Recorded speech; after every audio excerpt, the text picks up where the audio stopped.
Today I'm going to give you one simple exercise that you can use that's going to help make your strumming better. It's going to help your strumming sound more interesting, and it's going to give you more control over getting whatever sound you want. Now, in my last video about strumming, one of my students, David Howe, he asked about if when you're strumming down and up, if you ever skip your higher strings and just play the lower string.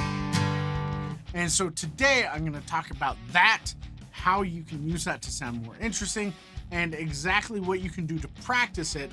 So let's just dive right in.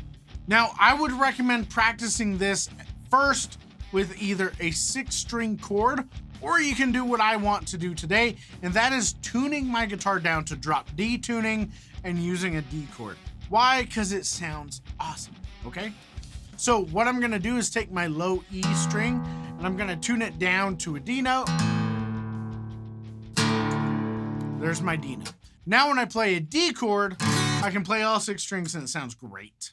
So let's look at this idea, because normally when you are doing strumming and you're strumming down, you'll typically strum all 6 strings or all 5 strings or all 4 strings of whatever chord it is that you're playing. And then when you do an upstroke, you'll hit 2 or 3 strings with your upstroke on the way back. You don't normally hit all the same strings again, unless you want to sound like a noob. And who wants to sound like a noob?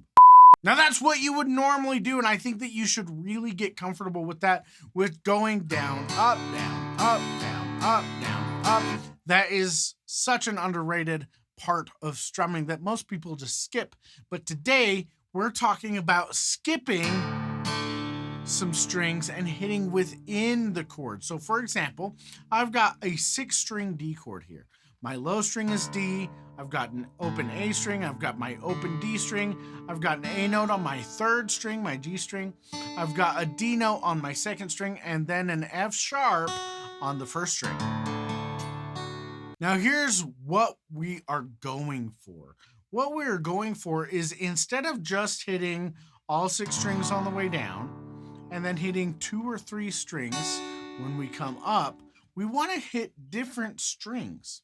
So here's the easiest way to do this. What you're going to do is you're going to practice doing a downstroke, and you don't have to hit every single string with your downstroke either, just so you know. I'm just going to hit a few strings, and then when I do my upstroke, I'm going to hit 2 or 3 strings. But then I'm going to go down again, and this time I'm going to skip my 1st string, and I want my upstroke to be on my 2nd string.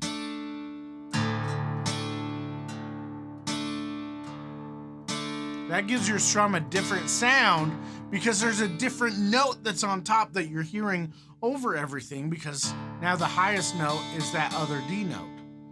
Now we can do that again. Let's do down, and you want your upstroke to be the 3rd string. What I'm doing right now is I'm doing my downstroke, and then I can hit my 1st string easily. But to find my 2nd string, right now I'm just using my finger, and then I'm finding that. But if I were you at home, it looks goofy if I'm doing it here. I would sit there and I would stare.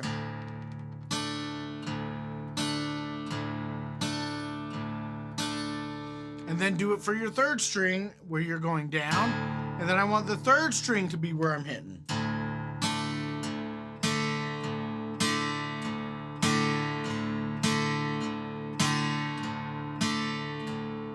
And then the 4th string. And then the 5th string. And then we can go back. We can go back to the 4th string. 3rd. 2nd. And 1st. Now, why would you want to do this? Well, one, when you're doing this and you're hitting a different string at the top of your strum for your upstroke, it's going to change your sound, obviously, because you're playing a totally different note, right?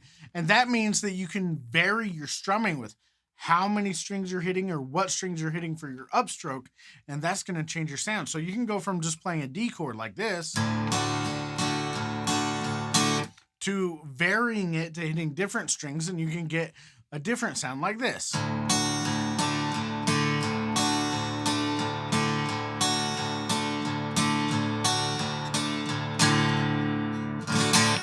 And that gives you a totally different option that you can use when you're strumming songs. Now, will this work with anything? Yes, of course. Let me tune back up to standard. Now I can use this for any chord progression. So let's do G, D, E minor, C. And I'm using my, what I call G add 5, a regular D chord, E minor 7, and then a C add 9. If I vary what strings I'm hitting with my upstroke, instead of always hitting my first and second string, it's going to change how it sounds. So we can go from this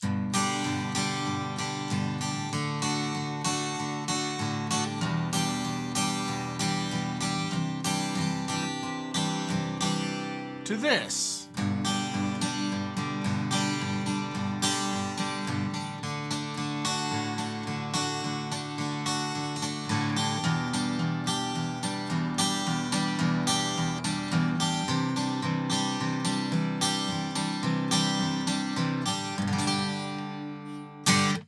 Just a totally different sound, right? Same chords, but because I'm hitting different strings with my upstroke, totally changes it, changes the feeling, and gives you more control over your stuff. So practice this slowly.